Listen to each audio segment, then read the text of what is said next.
plus suffisant sur la journée, mais probablement dans le désordre, mais quelques idées à retenir.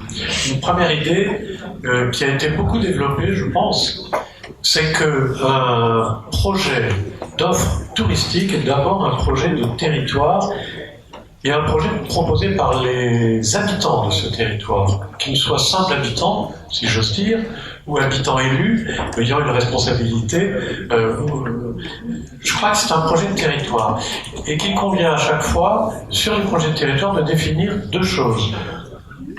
Le lieu où l'on veut accueillir le public et ensuite l'ensemble de la gamme d'activités qu'on peut lui proposer, qu'on peut leur proposer aux différents publics où on vise. Je crois que cette question-là a été abordée à plusieurs reprises, qu'elle mérite d'être retenue. Il y a plusieurs méthodologies qui ont été évoquées, les méthodologies participatives en particulier, méthodologies qui permettent de faire confiance à la créativité du public. Et on sait que quand les gens participent, ensuite, ils prennent de la hauteur de vue et ils admettent beaucoup plus facilement l'orientation et les objectifs qui sont proposés par leurs élus, par exemple, ou les porteurs du projet. Donc ça, c'est important d'embarquer les habitants dans le projet, parce qu'on y est toujours gagnant, ne serait-ce que par la créativité instantanée qu'il peut apporter, mais aussi par tout simplement l'adhésion. Deuxième idée importante, c'est que quand on veut faire œuvre de tourisme, pour l'étranger qui vient, l'étranger qui est proche ou l'étranger qui est lointain, peu importe, mais celui qui vient chez nous, il faut qu'il ait assez rapidement compris ce qui pouvait faire l'originalité. Je crois qu'il faut avoir, alors ça n'a peut-être pas trop été dit, donc je le rajoute, on est dans un environnement concurrentiel. Si les gens ne viennent pas ici, ils vont forcément quelque part ailleurs. Donc quel est l'atout concurrentiel qu'on peut offrir? Je crois que ce terme n'a pas été utilisé, mais j'ai envie un petit peu de vous le proposer, parce que si on n'est pas conscient de l'atout concurrentiel qu'on peut avoir, on risque de faire, alors si c'est un tout petit peu dit, je crois, à un moment donné, en disant il ne faut pas se contenter de faire la même chose que les autres, il fallait chercher une originalité, il fallait aussi surprendre. Donc créer une identité dans le projet, je crois que ça c'est quand même très important. Ce que j'ai lu sur un grand panneau, on peut appeler le positionnement, par là quelque part dans une salle en bas, depuis ici, voir et donner à voir et à comprendre l'Empire romain. C'est une sacrée ambition quand même. Seul Rome pourrait se le permettre. Mais, je l'ai lu, hein. Mais je pense que ça c'est intéressant parce que ça veut dire d'ici donner à voir quelque chose. Donc ça veut dire qu'il y a un centre qui reste à construire, un centre à partir duquel on peut créer un récit. Ce récit, il faut que vous soyez d'accord entre vous sur l'ambition de ce récit. Est-ce que c'est l'Empire romain en Gaule? Est-ce que c'est l'Empire romain dans sa totalité? Est-ce que c'est la vie d'un estuaire et la création d'une ville portuaire? Est-ce que c'est l'évolution de la ville? Vous voyez, il y a là des questions qui ne sont pas forcément incompatibles entre elles, hein, qui peuvent faire partie chacune de chapitres d'un grand récit, mais est-ce que c'est un grand récit ou est-ce que c'est un récit spécialisé? Il y a un positionnement là à préciser et à travailler, parce que c'est à partir de cette façon d'exprimer à travers une phrase un positionnement, c'est-à-dire un objectif, qu'on peut faciliter l'adhésion de tout le monde et aussi, évidemment, élaborer les choix ensuite des stratégies pour atteindre cet objectif. Alors, dans les stratégies pour atteindre cet objectif, là vous avez eu une espèce de catalogue de tout un tas d'outils et de l'art de l'art aujourd'hui de faire de la médiation et de construire une offre touristique et culturelle pour les publics. Il faut choisir, évidemment, puisque il y a des choix d'investissement à faire, quels sont ceux qui sont les plus efficaces, quels sont ceux qui sont les plus rentables, ou les moins dispendieux. Je crois qu'une autre idée forte, c'était de raisonner, de développer un raisonnement en termes d'investissement. On l'a dit à plusieurs reprises, un investissement. Faut-il investir dans la reconstruction, dans la réhabilitation, dans la restitution, dans des outils de restitution numérique, ou reconstruire des murs?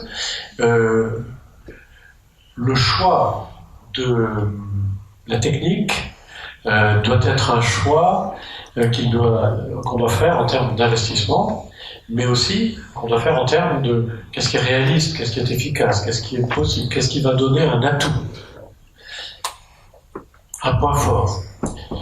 J'aurais un peu envie de dire aussi que dans la journée, vous avez eu une idée sous-jacente qui était qu'à chaque fois, dans toutes les expériences qui ont été proposées, il y avait en réalité, même si elle n'a pas été à chaque fois définie, une idée très précise des publics ciblés. Peut-être, c'est une proposition que je vous fais, faut-il raisonner, non pas comme on le faisait il y a quelques années en termes, le patrimoine, c'est un site à visiter, donc nous constituerons une offre de visite. Mais peut-être faut-il raisonner de la manière suivante, une gamme d'offres qui va de la simple visite. Alors, je donne juste quelques exemples. Une visite d'une heure pour des touristes qui font une étape dans un circuit qui va bien au-delà de votre territoire, ou bien un après-midi à passer sur ce territoire-là et sur ce sujet-là.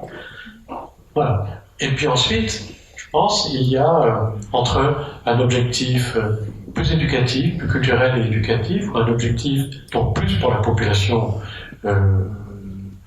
locale, de proximité, et puis des objectifs pour attirer dans votre territoire des gens venant d'ailleurs et qui pourraient aller ailleurs, pas venir chez vous.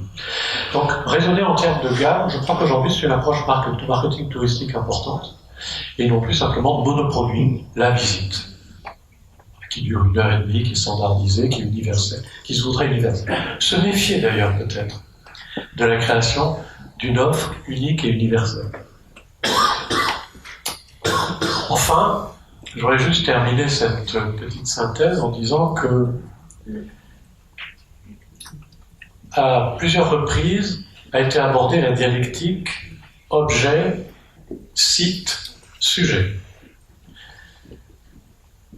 Quand on a un objet fort, très fort comme Versailles, à la limite on peut ne pas travailler de sujet, l'objet est suffisamment fort, il fait spectacle et il fait l'attraction par lui-même.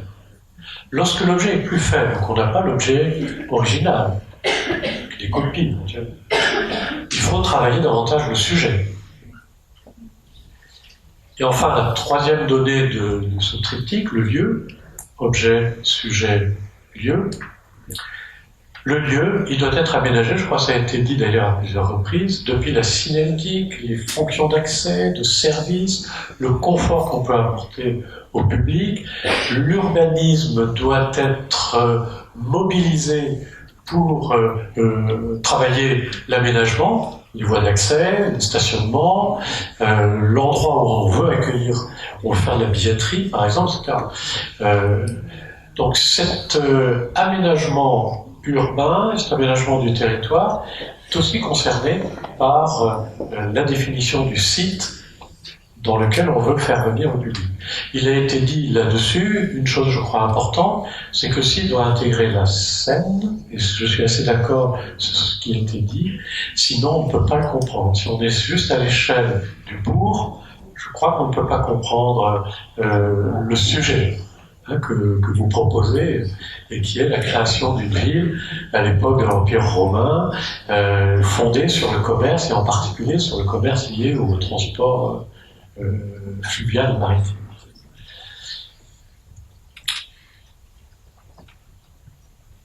Objet, sujet, lieu. J'aurais juste terminé sur l'idée que quand on n'a pas d'objet existant fort, il faut les créer. Et là, je crois fortement que Apollon doit revenir ici, d'une forme ou d'une autre.